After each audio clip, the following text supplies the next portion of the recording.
Saya nak kata pencapaian ni pun saya rasa kerdil lah, sebab I think I cannot do that alone. I think I need the support and contribution daripada yang lain.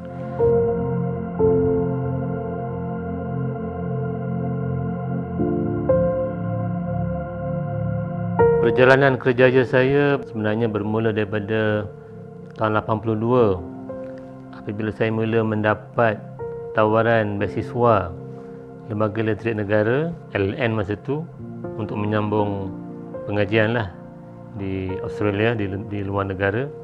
Dan pada ketika itu kami terus mendapat nombor pekerja, staff number LLN, dan alhamdulillah pada ketika itu saya dapat bersama-sama dengan batch yang sekarang ini adalah Datuk CEO TMB sendiri, Datuk Megat. Itulah kesamaan atau persamaan saya dengan LLN ataupun TMB yang pertama kali, iaitu menjadi pelajar tajaan TMB ke Australia. Saya mula-mulakan tugas di Jana Kuasa Elektrik Sultan Salahuddin Abdul Aziz Shah di Kapar, Kelang. Ketika itu kapal ni kira macam the biggest power plant lah di Malaysia dengan teknologi yang paling canggih sekali ketika itu, gas, minyak dan juga coal fired. Jadi itulah penempatan saya lah, kerjaya saya yang pertama di Lembaga Literat Negara.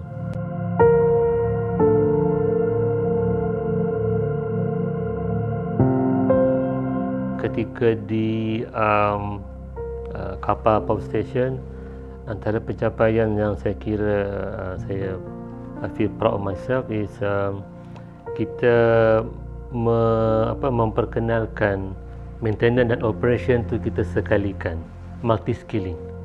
Jadi ketika itu saya sebagai jurutera yang handle arang batu, kita initiate, I think for the first time di TMB ketika itu, scope operation dan maintenance tu kita sekalikan dalam kerja-kerja shift.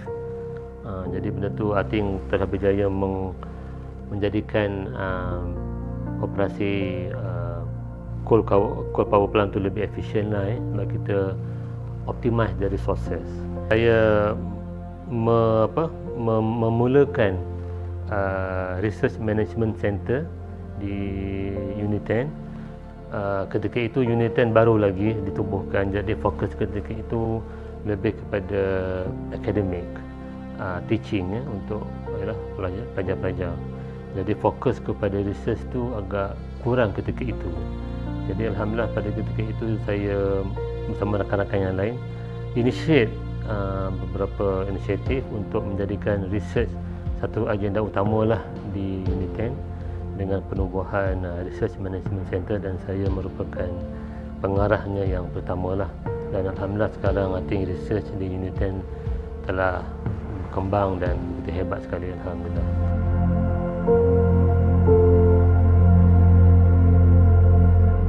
Ada pencapaian yang saya rasa saya feel very proud juga adalah ketika di Generation Environment JNE, I think we managed to initiate program dipanggil Gemilang 22 di mana kita meletakkan satu sasaran ataupun wawasan yang agak mencabar juga long term kepada JNE, dan kita meletakkan di sana satu semangat teamwork, kebersamaan, kesungguhan dan sebagainya.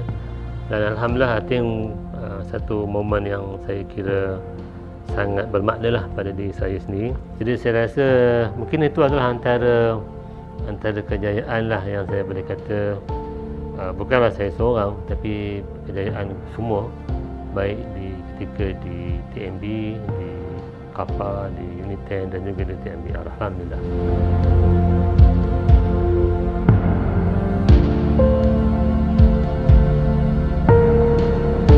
Kata cabaran ni, I think mana-mana tugasan pun akan menemui cabaran. Of course, different environment, different cabarannya. Situasi COVID, saya rasa itu memang cabaran pada semua orang lah.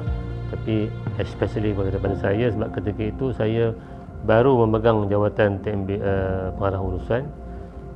COVID Jadi memang satu cabaran lah untuk kita menerajui satu organisasi dan banyak kekang-kekangan. Itu cabaran. Dan juga cabaran yang kedua, khususnya ketika saya sebagai MD ni adalah apabila diuji dengan penyakit yang saya tempuhi lah, darah ataupun leukemia. So again, cabaran yang saya satu cabaran yang sangat besar. So anyway, alhamdulillah dengan berkat doa dan sebagainya, alhamdulillah I think walaupun masih lagi dalam rawatan tapi berjaya untuk kembali bertugas.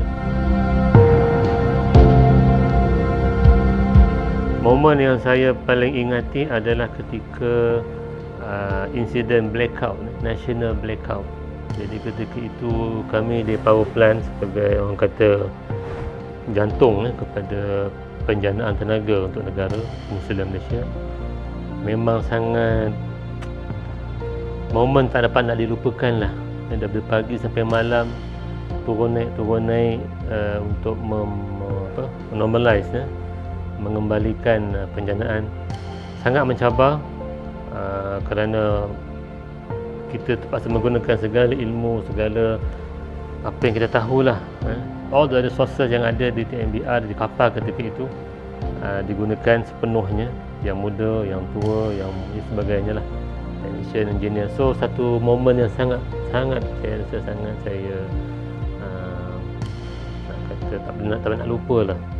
Momen-momen yang tak boleh saya akan rindui dari sudut after kita dapat normalize dan mengembalikan tenaga, the rasa satisfaction itu, satisfaction yang kita telah berjaya mengembalikan negara kita kepada situasi yang normal lah. Seperti biasalah, bila benda yang sentiasa ada ni orang tak perasan, orang tak take for granted kan. Tapi momen dia hilang, tak ada api, terutamanya national blackout, ketika itulah baru orang really appreciate the existence of TNB.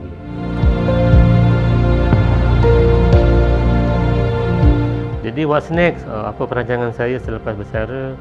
Pertamanya, I think I like to spend more time healing healing dan juga travel. I like to travel.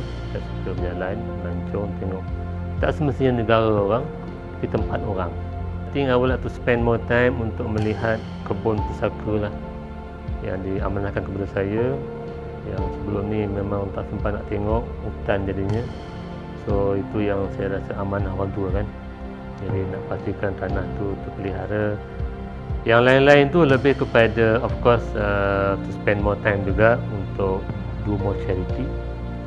Itulah basically, selain daripada of course persiapan-persiapan untuk orang kata hari yang berikutnya lah dan alam yang berikutnya.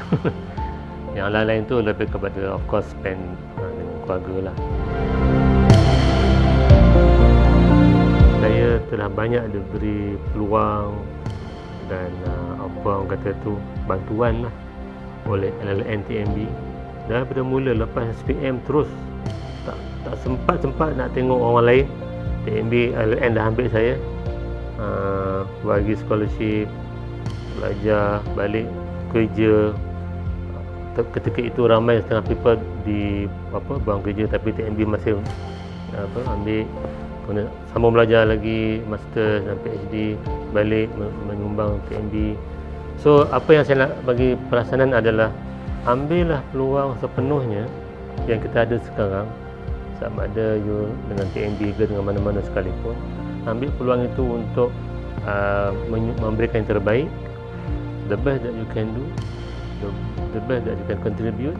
Tingkatkan diri, ambil inisiatif, jangan tunggu orang lah. Kemudian bila ada peluang, ambil, sama ada dalam TNB ataupun di luar. So in other words, maximize your capacity and your capability, and also of course inspire juga kawan-kawan dan anak-anak keluarga yang lain. Cuma saya minta ampun dan maaf jika ada kesalahan saya semasa bertugas. Halalkan makan minum saya. Amat Bersara Dr. Arifin semoga diberi kesihatan sihat walafiat dan selamat maju jaya. Selamat bersara Dr. Arifin. Terima kasih atas segalanya.